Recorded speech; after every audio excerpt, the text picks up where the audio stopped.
আসসালামু আলাইকুম সবাইকে। আজকে বের হয়েছি একটা স্পেশাল জায়গার উদ্দেশ্যে। বাইক নিয়ে রওনা হয়েছি মুক্তাগাছা জমিদার বাড়ির পথে।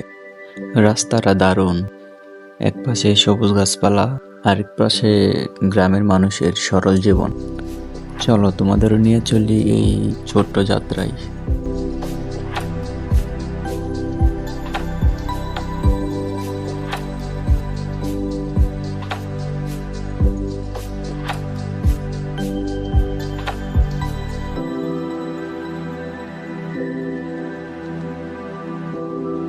ফাইনালি চলে আসলাম, আর এটাই সেই মুক্তাগাছার জমিদার বাড়ি। ইতিহাস আর রাজকীয়তার জীবন্ত প্রতিচ্ছবি। দেয়ালের কারুকাজ থেকে শুরু করে প্রতিটা কোণা যেন কথা বলে। এমন সুন্দর ঐতিহাসিক জায়গায় তুমি কি কখনো গিয়েছ?